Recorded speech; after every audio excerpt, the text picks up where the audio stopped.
keep singing because I just love that. You know, I just love that. I put that together actually. Yeah, I love the way you put things together, especially for us, and you open our hearts all the time, all the time. Thank you, Karen. So this month's theme is spiritual living through creativity. And so I decided to be creative and not use the topic that you saw in the newsletter and not use the topic that's on the bulletins. Okay, so this morning's topic is Memorial Day musings. Because as I've been thinking about Memorial Day, it was like, I can't use that other topic. This calls to me. This calls to me. And I like Memorial Day. It's not only a great day of remembrance, but it's the unofficial beginning of the summer season. I mean, summer starts now, basically. And for those of us who are gardeners and like to grow things, we like to think in Colorado that once we get to Mother's Day, that we can plant. Not so much this year, not so much, right. Yeah. But by Memorial Day, we can certainly plant whatever we want.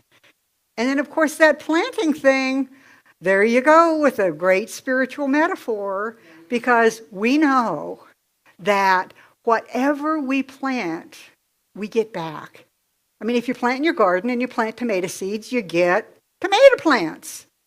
Now, if you want tomato plants, but you accidentally plant dandelions, then it doesn't matter how much you pray, it doesn't matter how much you hope, you're not going to get tomatoes.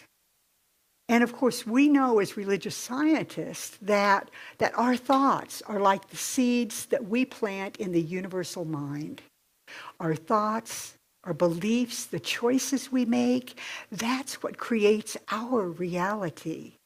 That's what creates the garden of our lives. And so I ask you, what kind of seeds do you want to plant in this season of your life? What kind of thought seeds? What kind of beliefs? What kind of choices do you want to plant for this season in your life? Because we absolutely know the importance of choosing our thoughts wisely, kind of weeding out the ones that we don't want to have show up. Because whatever we speak about ourselves, we are declaring as truth. So we might want to be really careful to not declare anything that we don't want to have show up in our life. So Memorial Day, it's not only the official beginning of summer, but it is, of course, a day to honor all of those who had given their lives in military service for our country. All of those who have made the ultimate sacrifice and have served us in order to support our country, our way of living, all the freedoms that we enjoy. It was originally called Decoration Day, and it began in after the Civil War, because, of course, they wanted to honor all of the soldiers that had died. Over 600,000 soldiers died in the Civil War on both sides. And so they started to do Decoration Day, where they would take flowers out to the graves. And there's one story about some women in the South where they had a big celebration to decorate the graves of their soldiers. And then they noticed that there were some Union soldiers buried not far away. These were mothers who had lost sons, and they went and they also decorated those graves. So it's just one of those things. I was amazed when I looked up the statistics for how many people, mostly young men, many of them we would think of as kids, that gave their lives. over 1 million, well over 1 million, have given their lives in military action and died while they were in service to our country. And that's just, to think of over 1 million, mostly young men. Boy, that's a lot. That's a lot. Yeah. And when I think about them, I think about the people that are left behind, the parents, the siblings, the kids. Now, I don't know if any of you know it, but there's an organization called Gold Star Mothers. It's been around since about 1928, and their purpose is to serve veterans and to serve other Gold Star families. Now, when a service person is in service in the military in time of war or other military action, their family is given a banner, is able to display a banner with a blue star on it. And if it's the family of someone who has died in military action, they get a banner with a gold star on it. So the Gold Star Mothers are mothers who have lost a son or a daughter in military action. And one such mother is Annette Kirk. Annette herself served in the Army. She was in the Army for 7 years during the 80s and 90s.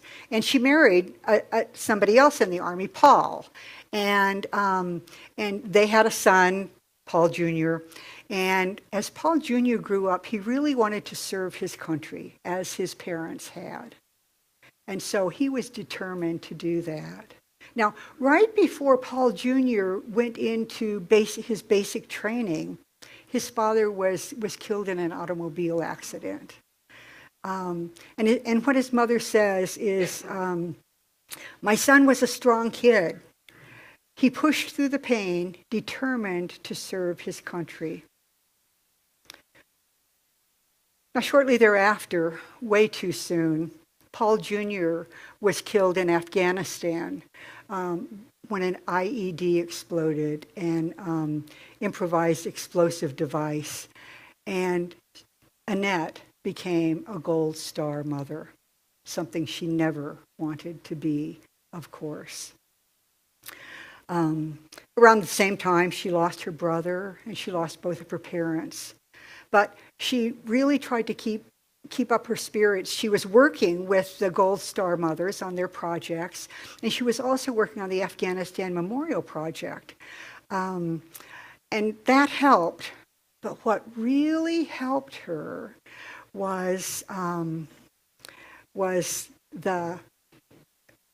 receiving this wonderful bubbly black lab that you see in the slide with Annette.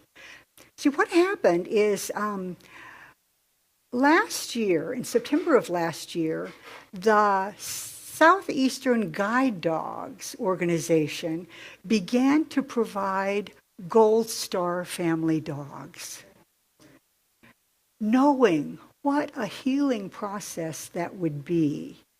The CEO of Southeastern Guide Dogs, Titus Herman, said, in a spirit of compassion and caring, we have introduced this new type of companion where calm, people-loving dogs match a military family's unique needs.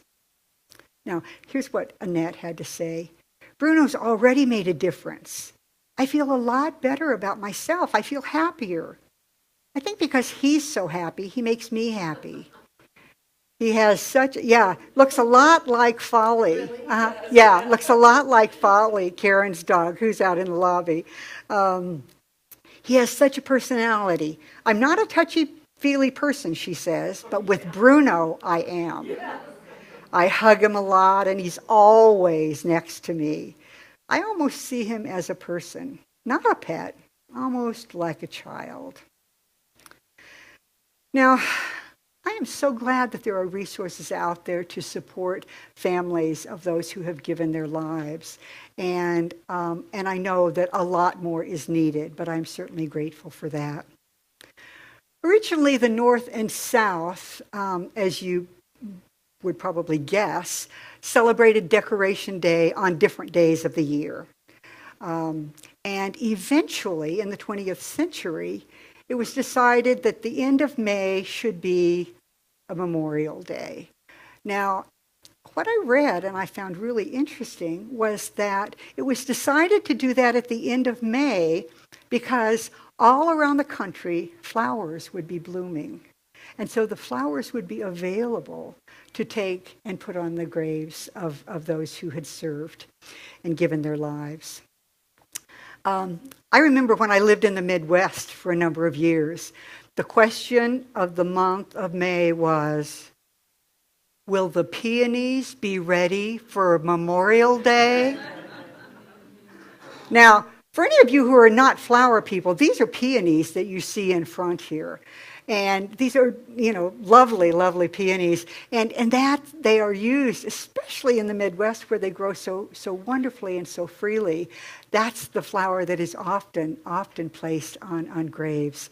And in many families, Memorial Day has become a day not only to honor those who have given their lives in service, but to honor all of those who have passed and gone before us. Because for all of us, it's a time where we can remember friends, family, loved ones, who have moved out of this physical form, off of this physical planet into the greater realm. They have transitioned into new adventures and who knows what else. And so for all of us, it's an opportunity to remember. It's an opportunity to remember the good times that we have shared, the love that we've shared, what we have learned from those who have gone before us, whether or not we know someone who has given their life for our country. It's a time to remember the good times we had together, to remember the shared love, and to remember that love absolutely never dies. It doesn't matter whether someone has crossed over into the next dimension. Love is still alive. We feel it. We feel it for them and from them. And in addition to thinking about those wondrous things that happened, sometimes there's an opportunity for forgiveness as well for those who have passed on. Now, sometimes we need to forgive someone who's passed on who because something was done to us. Maybe we were harmed or wounded or neglected in some way that left us feeling wounded, that left us carrying that. And those are the ones that we can forgive. So think a minute. Is there anyone that you have, it could even be somebody who's still alive, of course, that has passed on, that you need to do some forgiveness for? Because what I know is that forgiveness is an important thing. Lori Desheen on the tinybuddha.com website asks these questions. So how do you forgive someone when every fiber of your being resists? How do you let go of the way you wish things had worked out if only that other person had made a different choice? How do you let go of what could have been if you hadn't been wronged or harmed? And she shares some suggestions. First of all, we can remember that forgiveness is not something we do for the other person. Forgiveness is something that we absolutely do to free ourselves. For as long as we hold on to the anger and the hurt and the betrayal, we will keep experiencing that. And there is an amazing, amazing amount of freedom that can come for each of us with forgiving. Another thing we can remember is that nothing that has ever happened to us can affect the fact that we are divine beings. At a soul level, we can never be diminished. We can never be damaged. For at a soul level, we are pure spirit, safe, always moving into greater and greater light. And if it was somebody who harmed us has now passed on to greater dimensions, there's something that has helped me. It's that that I think that in the process of going through that transition, in the process of doing a life review, or whatever happens when we leave this physical life, I really believe that they will have experienced what they need to experience, and that they absolutely regret any harm that was done.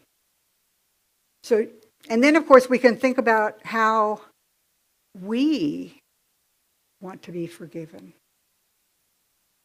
Because I don't think there are any of us who have not perpetrated acts, who have not said words that we would love to be forgiven for. And so it's the old forgive as you want to be forgiven. And I don't know if there are any of us who don't have any regrets when someone that we care about deeply dies. Maybe it's regrets about something we said or did. Maybe we're still carrying the burden of something we didn't say and wish we had, or something we didn't do and wish we had. Harriet Beecher Stowe wrote this: "The bitterest tears shed over graves are for words left unsaid and deeds left undone. The bitterest tears shed over graves are for words left unsaid and deeds left undone." So if any of those apply to any of us, there's some self-forgiveness to be done. I talked a little bit earlier about forgiving others, but you know, folks, we need to be so gentle with ourselves. We need to realize that we are here as a divine expression. I mean, God wants to express. It does it through us. And along the way, we're learning and we're growing. We're learning from those things that we did that we regret, that we don't want to do that anymore. It doesn't mean that we need to be perfect, but that we can forgive ourselves. We can be gentle with ourselves, knowing that we get to change our actions. I mean, we can't just keep doing what we did again and again and again. But we can be gentle, gentle, gentle with ourselves, forgiving ourselves as we would forgive others. There's so much to remember about those who have passed. The good, the bad, and the very interesting. And I don't know about you, but when I think about people who have passed from my life, it makes me think about my own mortality. I mean, none of us are going to get out of this alive, folks. I mean, we know on a soul level that we live forever and that we are eternal beings. But in this physical lifetime, with these bodies, these mobile suits, mobile, what do you call these trailer things? Mobile homes. Our mobile homes, right. Yeah. That we wear for a while, and then when we're done with this trip, we give them up. So none of us gets out, with our physical bodies intact. Um, and and oh yeah, and for most of us, as I look around the room, there are like more years behind us than we probably have in front of us. And so it gives us a chance. It gives us a chance to really look and say, what what what if this was your last Memorial Day? What if you somehow knew that within the next calendar year, you would be moving on to that greater dimension? What if? What would you do that you have put off doing?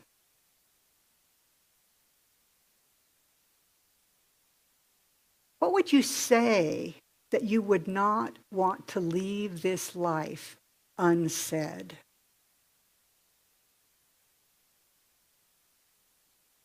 Are there amends that you would make?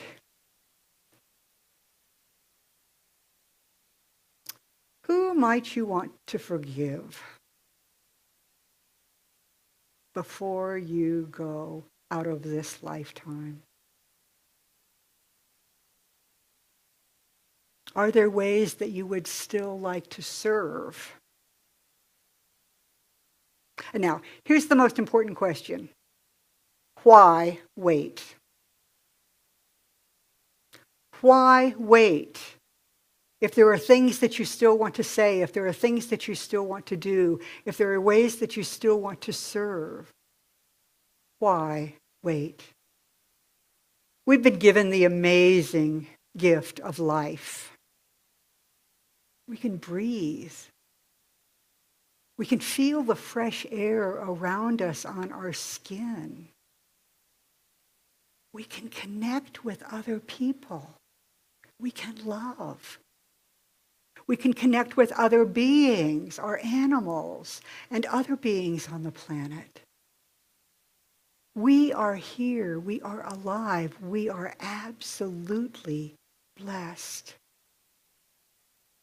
And so as we move into this new season that begins with Memorial Day, a day of remembering and a day of opening up to this summer season, what I invite us to do is to remember and honor those who have gone before us, to honor the gifts, to honor the love, to honor all that we have received from them. I invite us also to look at our own mortality, to remember what a gift it is that we have these days ahead of us, to remember what a gift it is that we can love as much as we want while we are here, to remember how blessed we are, and also to absolutely choose thoughts, choose beliefs, and choose actions that make this the most magnificent season of our lives. What do you say? Yes? Yes? Yes. Okay. So, as practitioners and us very soon about to be licensed practitioners stand in high consciousness, let's move into prayer.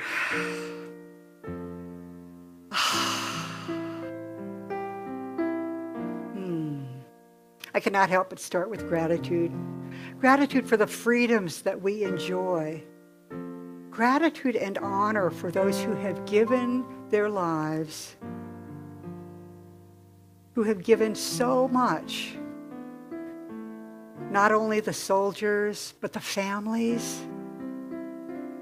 Gratitude. For we live in a country that is amazingly free. I don't know if there's any place else that most of us would rather be. It is a land of plenty. It is a land of democracy. It is a land where we can thrive, where we can worship as we want, where we can experience the divine in our own way. And so I am grateful, grateful, grateful.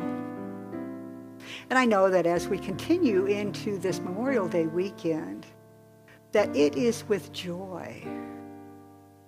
It is with gratitude. It is with having Spirit reveal to us even more blessings that we have that we hadn't thought about.